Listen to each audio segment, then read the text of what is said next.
on this episode of the Mad Rush podcast.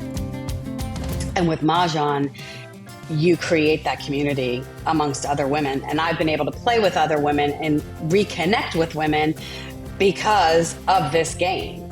And anybody can play it, all different levels. Yes, there's some that are better than others, but everybody can play it together. It's not like with tennis, where I've just been talking about that for the last couple of days.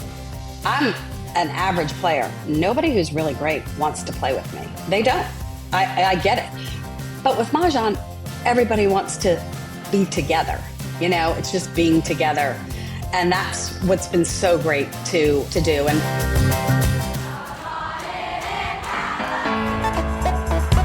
welcome to the Mad Rush podcast. I'm Trisha Addix, the original sorority rush consultant. While the stories I have to share are nothing short of astonishing, this podcast goes beyond the wild client tales and sorority life. I'll be engaging with fascinating guests from both within and outside the Greek world, uncovering the surprising connections that bind us all together. Join me for a journey that's as entertaining as it is enlightening. Welcome to Mad Rush.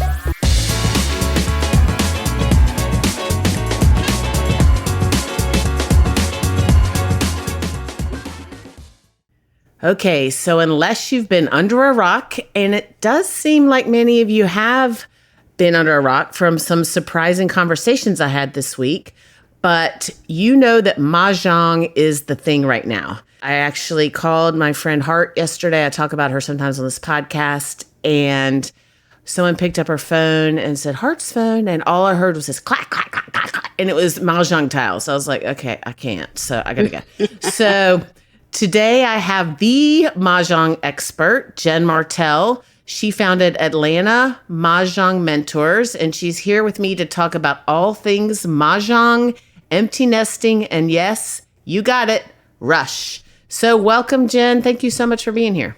thanks so much for having me, T. So in full disclosure, Jen is one of my best friends, and we've been friends for almost 20 years. Her youngest son and my oldest son graduated from high school together and were good friends. And her son is the reason that my sons defected from Chops Steakhouse in Atlanta to Bones Steakhouse in Atlanta. And I was pretty devastated about that. So we were also football team moms together, which if you know me, you know this was one of the great times of my life and I treasure it most.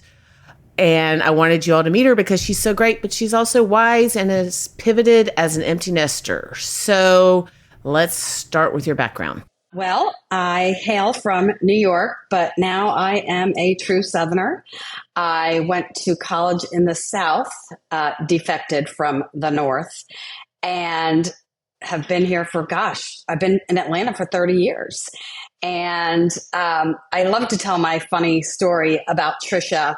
She says we've almost known each other for 20 years, but not quite. She had a 40th birthday party that I was not invited to, and it was epic, but I didn't know her. And everybody was talking about it, and my kids were like, Mom, why weren't you invited to that party? I said, I don't know her. And I literally met her the next week. So it was a week too late for the party. But ever since then, it's been an epic friendship. So anyway, so I went to college in the South, and like I said, I've never left. So tell everybody where you went to college. I went to Roanoke College, and funny, again, nobody would do this now. When I went to college, my dad gave me all the books of colleges in New York to go to, and I decided to follow my boyfriend who was going to school in Virginia, and I told my parents I was going to school in Virginia. And that relationship didn't last, but I found my husband, who I've been married to for over 35 years, almost 36 years. And his name is Chuckles, and he is hilarious. And we had a book club one time. Yeah. I think it was our book club. So Chuck, her husband, posted on Facebook a picture of the book that Jen had left in their house going to book club, because, book club is a lot like a lot of things where we just sit around and talk. And Jen and I don't drink wine, but we drink vodka. So yeah, anyway, Chuck is hilarious, and I'm hoping that I'll get to see him because I'm at the beach and Jen is in Atlanta, so I'm hoping we can drag him on here for a second. So, For sure. okay. So, talk about, I said going to college in the North because I actually think of Roanoke, Virginia as the North. Like, so as opposed to like the deep South, I feel like there's like a line where it becomes North versus South. But talk about going south for college from New York. Yeah, it was very different and it was very eye opening in a great way. I'll never forget going down there and the first thing, we had to walk across the street and you could literally walk in the middle of the street and there were little crosswalks in the middle of the street and cars would stop. So that was the first like, okay, I think I like it here. The women or the girls, I should say, in the South were just so nice and so friendly and so welcoming. However, most of them had come from the North.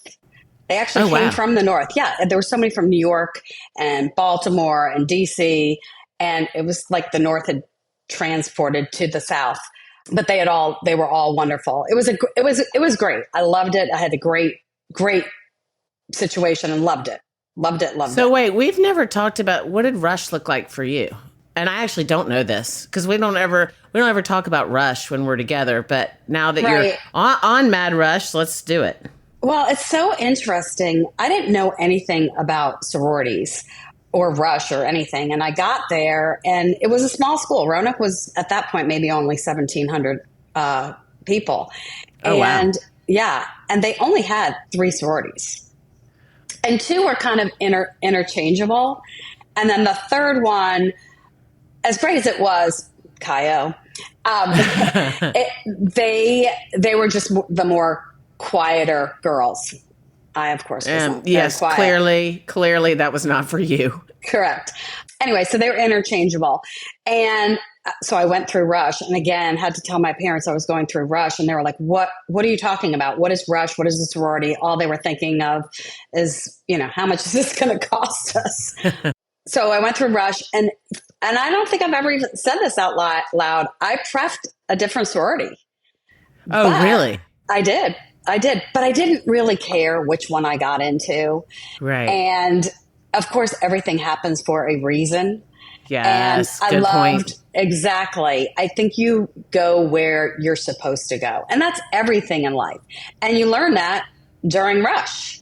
You will find your place. So anyway, I chose and went on and had a great 4 years with all those girls. I cherish those times. And you're wearing your DG pin right now. I am. Uh-huh.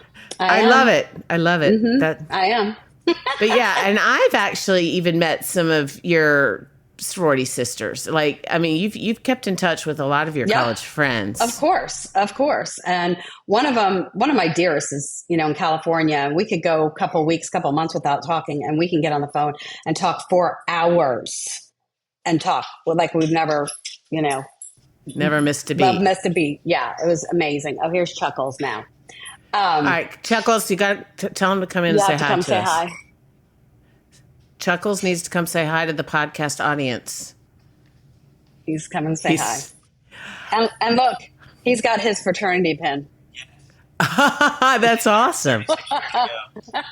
Because I was pinned. Wait, did he pin you? He did. Oh wait, you got to tell people what that is. Because I know, we did, but I didn't do it. I was begging Greg for the pin, but it didn't happen. So tell people what pinning means, because that's cool. So I guess it's kind of in a serious relationship, although it'd been like 2 years by then. And what you do is we used to go into the cafeteria and there would be like little spots for your sororities, and you would somebody would put up there's a candlelight. And what that meant is everybody would go downstairs into our suite. Nobody knew who the candlelight was for. And they would pass around a candle. And when it stopped at the person who got pinned, they would blow it out. And I had the pin on underneath a sweatshirt. And then everybody's yelling and screaming and hooing and it was so sweet. Such cherished memories of that. It was just so great. I just got chills because I was thinking about, we had the same thing, but we would all stand on our chairs in a circle and the candle would go around one time. And if it didn't stop, that one time meant you were lavaliered. Right. And then the second time was pinned. But then while I was at Georgia, we had 2 engagement candlelight ceremonies. And so that means it goes around the third time and people lost their minds. They're like, oh my God, it's gonna be. So that's super cool. I didn't know that. I didn't know that you got pinned. That's awesome. I did. And then, okay, so we're going to get into this Mahjong thing in just a minute because I'm a little fascinated by it. Jen has had the foresight to start a business, but that came, so you have 3 boys. I know this. I do. And so a lot of times I talk about like the power of pivot. And I was just on a podcast last week where that was the whole theme, was the power of pivoting. So, and we talk about this a lot, you and me. So let's get into it a little bit because a lot of listeners are going to be becoming empty nesters soon. And that is, it's a life altering thing for moms. It is. It surely is. And, I felt like it was time for me to do something. I've been searching for so long for something to do because, like you said, I was involved with you in, being a football team mom. I was, president of the PTA, did whatever I needed to do. I love to be involved. And with 3 boys, it was a span of, 20 years or more of being involved. And then all of a sudden it was gone. It was all taken from me. And I just didn't know what to do with myself. So I learned how to play Mahjong and I decided to make a business out of it because it was there. The demand was there. And it has been life-changing for me, just meeting so many different people. This week alone, I will be teaching in 6 days. Tonight will be 35 people from last Thursday till today, 35 people. So anyway, wow, the demand was there. So it's been so rewarding for me, as a business owner to start a business. I'm pretty proud of myself for doing that. Absolutely, yeah. But to also teach others to create a community. And, like I said, yes, I was involved in a lot of PTA things. And yes, it was because I wanted to help whatever I was doing, volunteer and help things run. But it was also for me, too. It was half selfish because I so enjoy being around other women. And with Mahjong, you create that community amongst other women. And I've been able to play with other women and reconnect with women because of this game. And anybody can play it, all different levels. Yes, there's some that are better than others, but everybody can play it together. It's not like with tennis, where I've just been talking about that for the last couple of days. I'm an average player. Nobody who's really great wants to play with me. They don't. I get it. But with Mahjong, everybody wants to be together. It's just being together.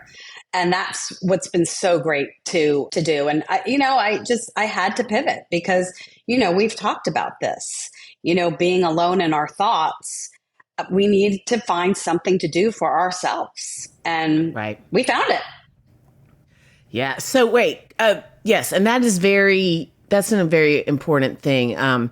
Just that sense of community. I talk about that all, and I got to come up with a new phrase I talk about that all the time. But that sense of community is so important from when you're in college and the community that we had raising our kids.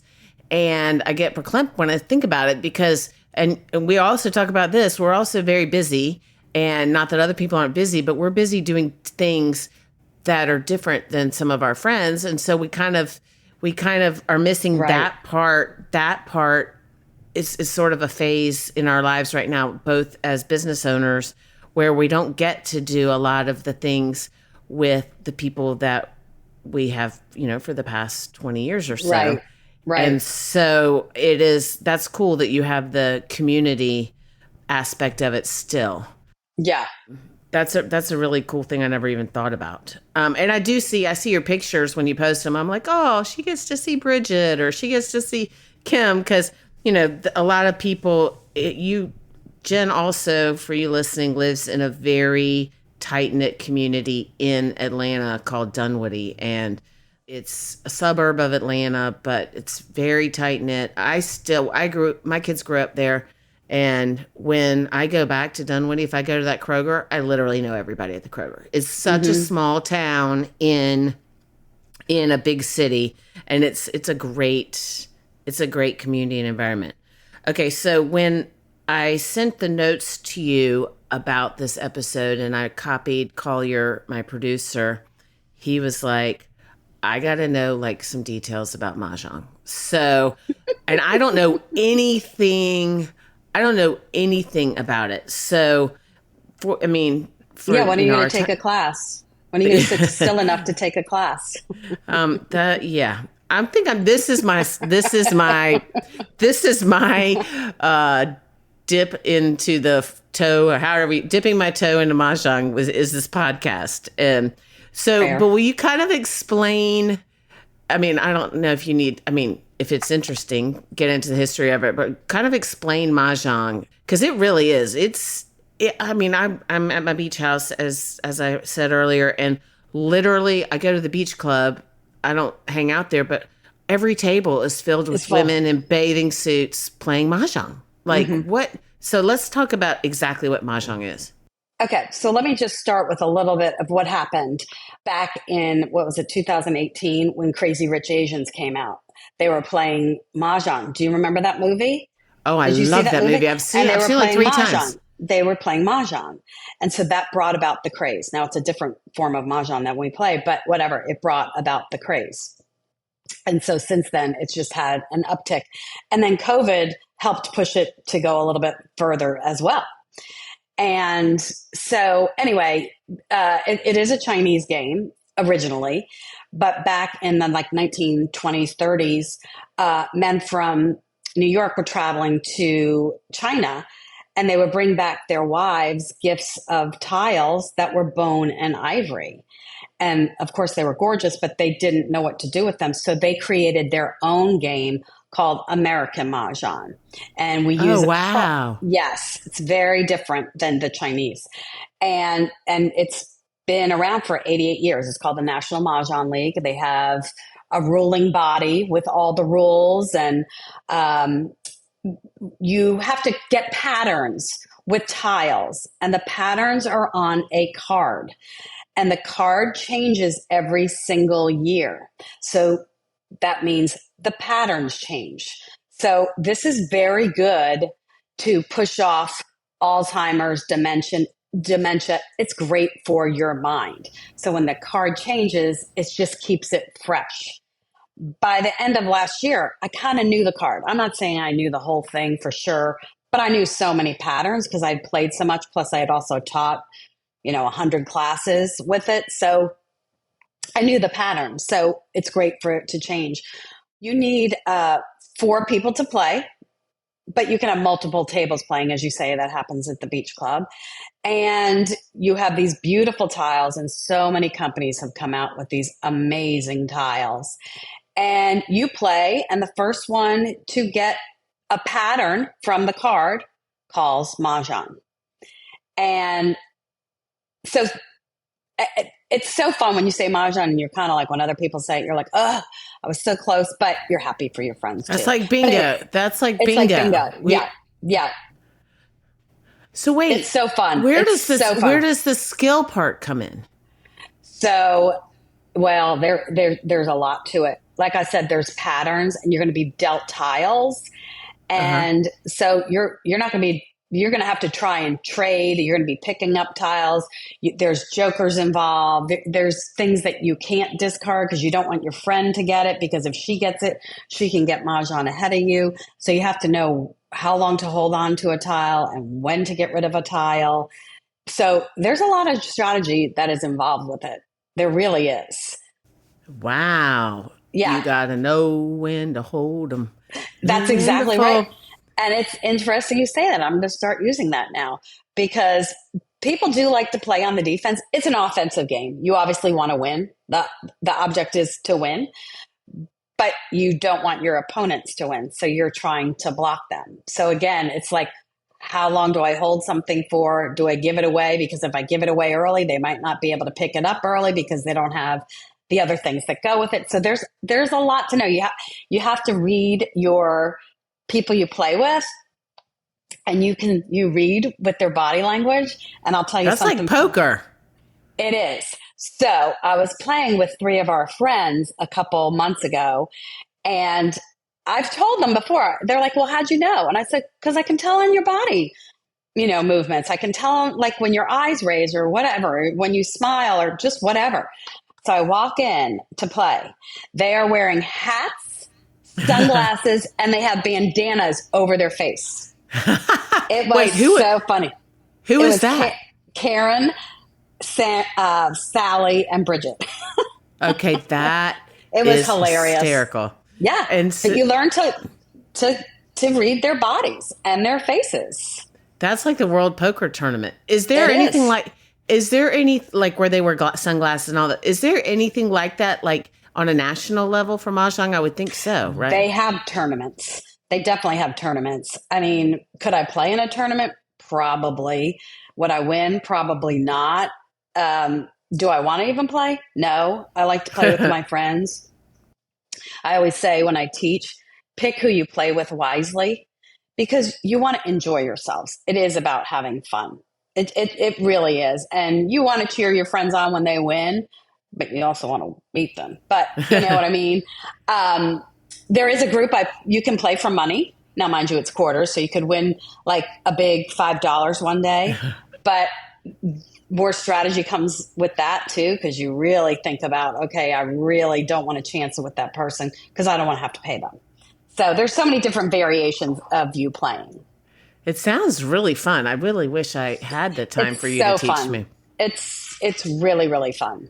So now, and talk to me about the tiles, because I think you can. I do have a couple friends. I'm not going to say their names, who I think spend a lot of money on their tiles, and they get really excited when a new like themed Set. tile Yeah. is that what it means? I don't know whether you Yeah. even want to. Yeah. Well, again, it's gotten really big. And I'm affiliated with a company called Oh My Mahjong. And she started this company, I want to say like 4 years ago. I could be wrong on that, but whatever. It's her tiles are amazing. I love her tiles. And every time I bring them out, people love tiles. I mean, I may have 6 sets. That's okay. She's expensive. She's mid-priced, I'd say, but they're worth it. You don't need multiple sets. I obviously have multiple sets because I teach, Right. but you can get a good set on Amazon if you don't want to spend that money. I have my first set is from Amazon and it's like blue and white chimoisy, it's beautiful. It's fine, but I love my Mahjong. But then there's others. I went to a training 2 weeks ago and it was from some people. They were all trainers, but they've been around for a long time playing it their whole lives. And they had tiles that were incredible. And I said, "Oh my gosh, these are the nicest ones." And she told me how much they cost. And I was like, whoa. And she said she has some that are up to $1,600. Wow. So, like, Yeah. how much? Compare that to the Amazon set. What's the difference? Amazon is they're under $200.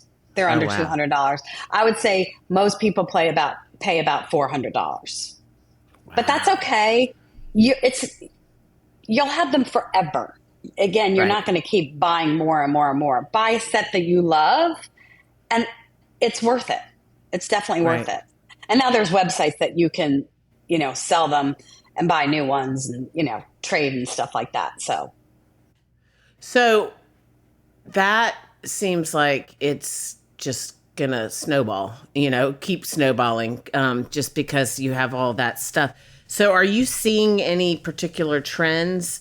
Like, I'm thinking about these people listening that are moms that are about to be empty nesters, and maybe they don't want to start a business or whatever, but like, I think that would be a really good thing to get a group of friends who maybe you're all about to be empty, or you're all becoming empty nesters, and just do this, because I feel like that, so like I said, like you said, that sense of community, plus, giving yourself something to do besides cry in your house all alone. Right. And so, I've mostly been teaching because that's just the demand has been there. But I went and taught somebody recently again because she had asked me to teach her nieces. And she had said, oh, I just really don't get to play very much because the other girls I learn with are never, everybody's not available the whole time. So what I really need to do is, which I am doing next week, is having open play or guided play where anybody can come and you could sit at a table with three random people or two of your friends or whatever. And I'm Oh, there just that's to walk cool. around. So I'm going to do it at Judy and Grace Boutique, Nita's Boutique in Dunwoody next week. Margaritas and Mahjong. And we're going to have margaritas. And it just is going to be a fun night. It's just going to be a fun, casual night. Anybody can come. And that's also, and if you're not listening in the Atlanta area, that's also something where you can meet new people.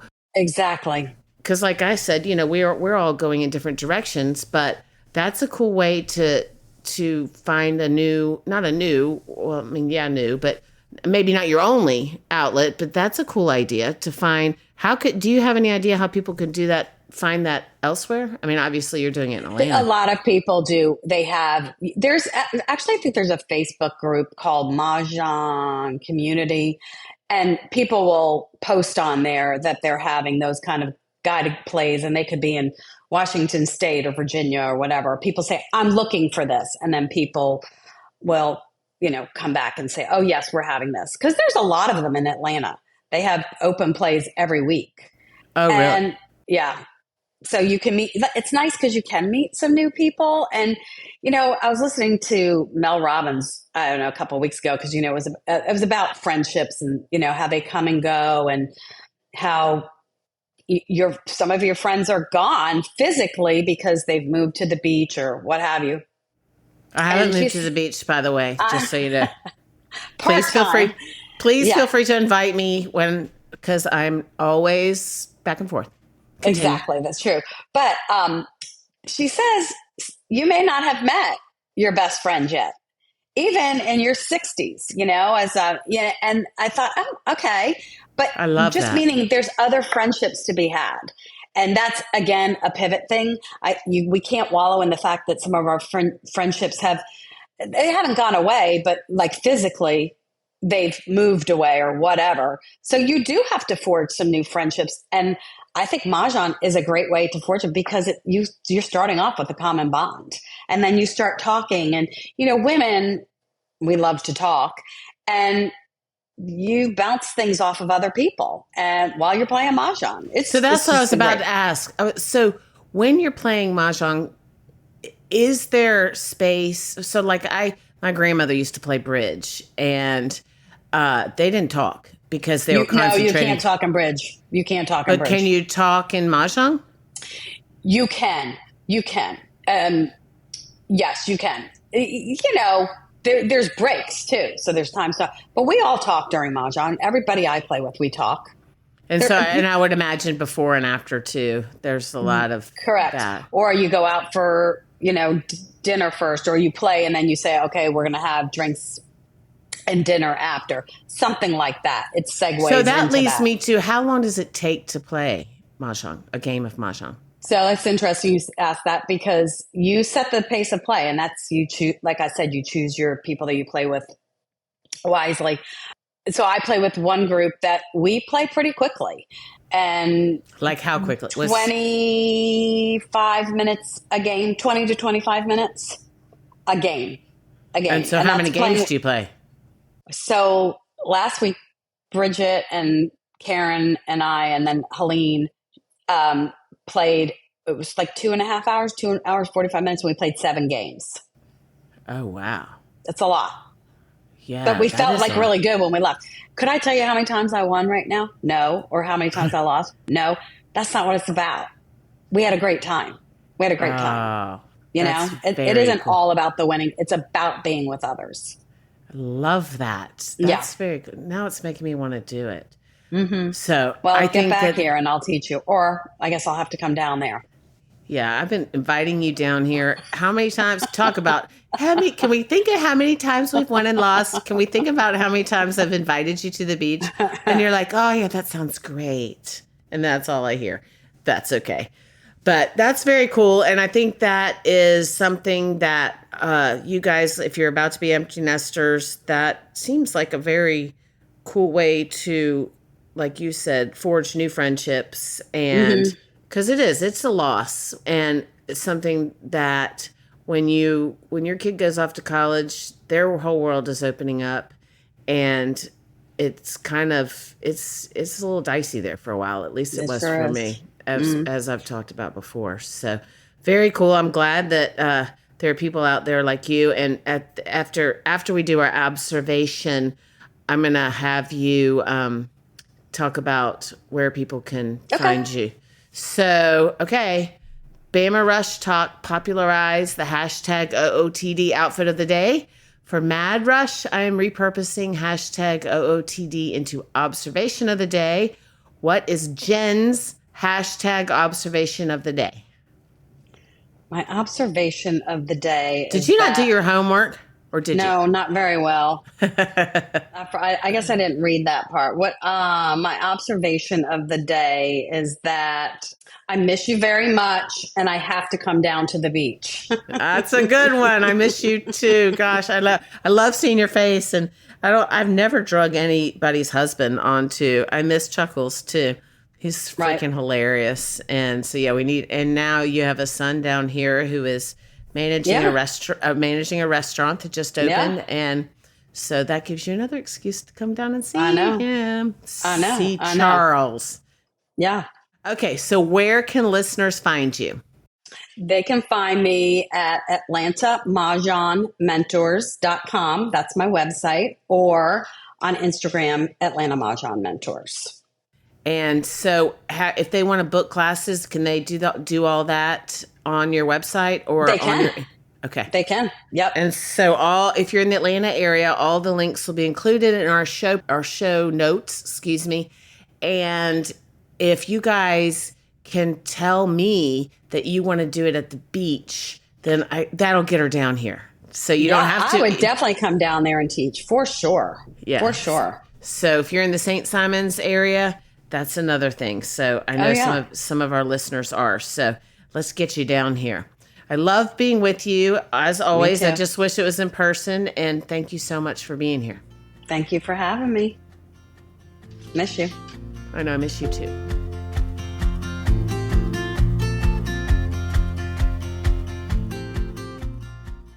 Welcome to Time Out with Trisha. Because can you really give advice if you don't speak about yourself in the third person? I don't think so. This is exactly how I speak to my clients. The good, the bad, and the ugly. So listen to me. I know what I'm talking about. Now let's get into it.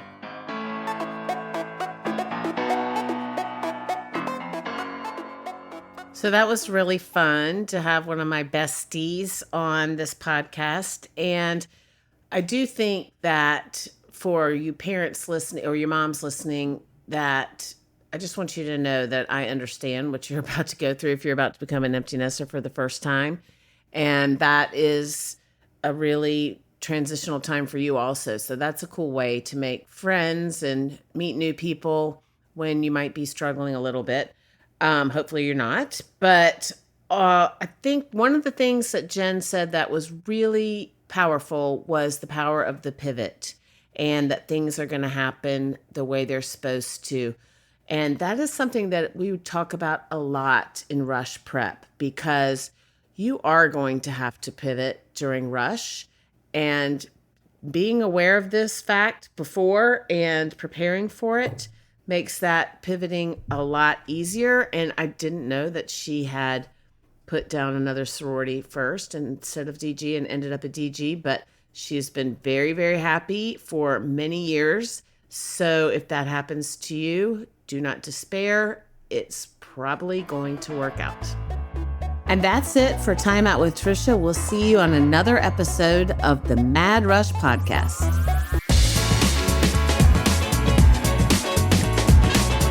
Thank you for tuning in to another episode of the Mad Rush Podcast. If you are enjoying this podcast, please consider leaving us a 5-star review.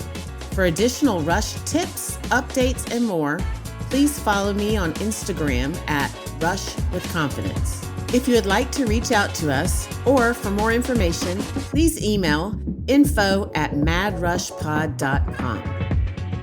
This podcast is produced by Collier Landry and Don't Touch My Radio. Copyright Trisha Adams.